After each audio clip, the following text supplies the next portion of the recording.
Oi pessoal, eu sou a Raquel Pipoca Musical e hoje a gente vai falar sobre 3 grandes obras do Alan Moore, porque ele é um cara tanto quanto peculiar, excêntrico, mas extremamente talentoso e construiu o nome dele em cima de obras muito fodásticas, então a gente tem que falar, né, do cara aqui em algum momento. A Redatora de Merda fez um vídeo muito animal uma vez, comentando assim um pouco sobre as obras dele e também falando um pouco sobre o Alan Moore, então eu vou deixar o card aqui em cima pra vocês assistirem, porque eu não vou ficar me repetindo, sendo que ela já falou tudo tão maravilhosamente bem. Adoro fazer link na internet, tem vídeo a gente indica. A primeira obra dele que eu vou comentar com vocês é do Inferno, eu acho que é a minha favorita do Alan Moore, porque isso aqui é muito bem pensado, muito bem planejado e executado. Em 1988, no centenário dos assassinatos do Jack Stripador, o Alan Moore pensou em fazer uma HQ que contasse a história do Jack. Então aqui ele disseca a mente do personagem, os objetivos, as técnicas dele também, de uma maneira bem cruel. Naquela época, Londres estava virando uma cidade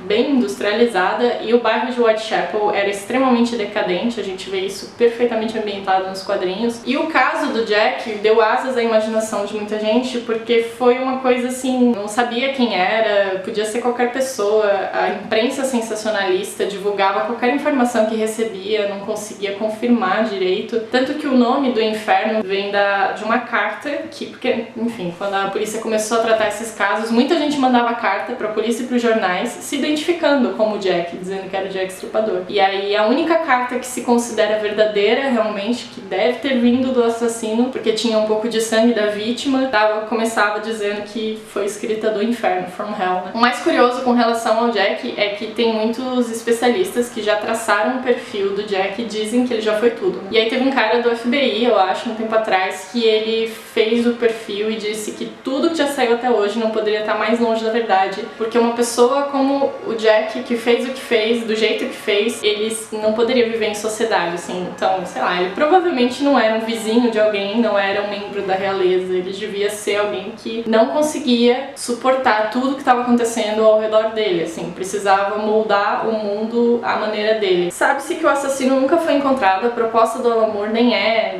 trazer à tona um nome ou botar a culpa em alguém, mas ele fez uma pesquisa muito foda pra poder contar essa história que na verdade não é só sobre o Jack Stripador, mas é também sobre o nascimento de um novo século. Um século com misoginia, com antissemitismo, com guerras, com racismo, com tudo que é de ruim do ser humano, tudo reunido ali. E ele meio que mostra o contexto do Jack Stripador como um ponto de origem pra isso. O Alan Moore se apropria de detalhes reais, tanto que nessa edição aqui tem um apêndice que ele escreveu mostrando o que é fruto da pesquisa dele e o que é fruto da imaginação dele. E o que eu falei antes de guerra é, tipo, levemente mencionado. Por exemplo, tem uma parte do quadrinho em que tem um casal alemão fazendo sexo e eles estão falando em alemão, você não sabe o que eles estão falando, só que lá no apêndice, Alan Moore sugere que aqueles sejam os pais do Hitler, e que aquele demônio foi concebido ali naquele contexto de existência de Jack Stripador, ele representando as coisas ruins daquele século. Isso não tá explícito no quadrinho, isso é um detalhezinho que tem ali ao longo da leitura, mas que lendo o apêndice você consegue extrair melhor. Então assim, aceita meu conselho, não lê isso aqui de cabo a rabo de uma vez só, lê com calma e vai lendo o apêndice pouco a pouco no final de cada capítulo pra poder extrair cada detalhezinho, porque tem coisa pra caralho aqui. Tanto que a história mesmo foi publicada por partes na época e só foi reunida num encadernado em 1999. Então, como diria Jack, leia por partes. Depois a gente tem V de Vingança, que com certeza você já ouviu falar por conta do filme, que o Alan Moore odiou, pra variar. Dia 5 de novembro é sempre muito curioso, porque a gente vê a internet ser tomada por imagens do V de Vingança, fazendo alusão à rima da Conspiração da Pólvora. A Conspiração da Pólvora aconteceu ali por volta de 1600 e foi uma tentativa de assassinato ao rei da Inglaterra por um grupo de católicos que era liderado pelo Catesby, uma coisa assim. O plano era explodir o parlamento, né? Só que aí o plano vazou, o rei ficou sabendo, mandou fazer uma vistoria no prédio. Encontraram Guy Fawkes lá embaixo com 36 fucking barris de pólvora. E isso era suficiente pra explodir tudo. E aí o cara foi preso, foi torturado, ele confessou o nome de todo mundo que tava junto dele. E reza a lenda que até os dias atuais, quando tem alguma reunião com a rainha,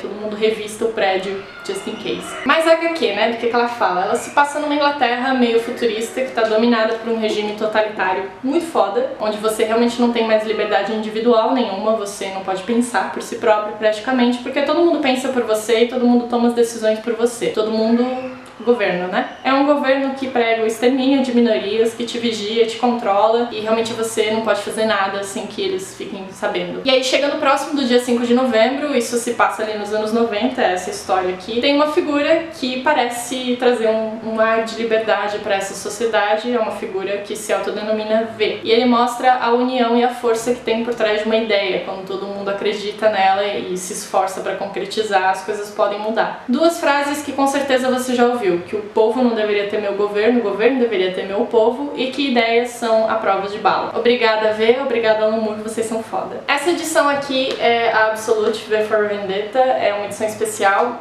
que eu gosto pouco, né, de V de Vingança. Mas a Panini tá reimprimindo com certa frequência a edição nacional, então vocês encontram mais facilmente ela em português por aí. Inclusive tem uma promoção rolando na Amazon pros livros do Alan Moore, que eu vou falar mais a respeito no final do vídeo, mas os links estão aqui na descrição se você quiser encontrar e comprar e com desconto. Por último, Watchmen, que eu só fui ler no ano passado por conta de um encontro do Vórtice Fantástico, mas eu lembro que ele apareceu na minha lista de melhores HQs lidas em 2015, a gente tá em 2016, né? O Alan Moore, ele é meio avesso à temática de super-heróis, então obviamente um quadrinho dele sobre esse assunto seria meio avesso também. O Watchmen questiona o papel do super-herói, assim, até filosoficamente falando, no sentido mais filosófico da palavra, filosofia, filosofia, filosofia. Aqui, os super-heróis, eles são tratados como celebridades, porque eles são acompanhados de perto pela mídia, só que aí, por conta de alguns envolvimentos em escândalos políticos, eles acabaram sendo postos de lado, eles foram aposentados do papel deles. E aí um dos caras desse grupo aqui morre, o comediante, e entra em cena uma das figuras mais interessantes do quadrinho, que é o Rorschach, para tentar descobrir quem que matou o comediante e com quais motivações. E ele acaba encontrando ali um cara muito poderoso que pode realmente determinar o rumo de tudo, inclusive da existência deles. Watchmen é um quadrinho que pode ter essa sinopse na superfície, mas por baixo, assim, ele vai muito mais a fundo em questões políticas, religiosas, de sociedade mesmo e do papel que a gente tem nela. Você para pra refletir sobre a sua vida e o seu contexto social, saca? Tipo, é um tapa na cara em cada página. Então, leia com calma, leia com paciência, com carinho, realmente se dedica a ele porque você vai explodir sua cabeça. Pra quem for ler o Watchmen, também fica a recomendação de Os Bastidores de Watchmen, que é um livro publicado pela editora Aleph, e ele traz um monte de materiais do Dave Gibbons. O Dave é um dos co-criadores do quadrinho e tem muitos arquivos pessoais dele, tem fotos raras dele produzindo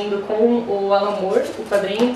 Tem um monte de rascunhos, de sketches, tem storyboard, tem pôster, tem um monte de coisa que nunca veio à tona, assim. Realmente ele publicou como um complemento pra fã nesse livro que são Os Bastidores de Watchmen. E se você tá vendo esse vídeo entre os dias 2 e 19 de novembro, vou dizer pra vocês que tem um cupom especial rolando lá na Amazon pra você comprar os livros e quadrinhos do Alan Moore com desconto. São livros selecionados lá da lojinha dele. O link tá aqui na descrição do vídeo, então é só você clicar ali e no carrinho usar o cupom MOORE10. Era isso que eu tinha pra comentar com vocês a respeito dessas 3 obras do Alan Moore. Ele publicou mais um monte de coisa, tá? Ele é um dos nomes mais importantes do quadrinho justamente por todas as contribuições mega importantes que ele fez pra esse universo. Vocês encontram filmes de todos esses que eu mencionei, mas a ideia é realmente fazer vocês irem atrás do material original, porque é muito foda. O Alan Moore é uma mente excêntrica, criativa, bizarra, e conseguiu criar obras que com certeza vão ficar aí sendo discutidas por séculos, assim espero. Não estarei aqui para ver, né?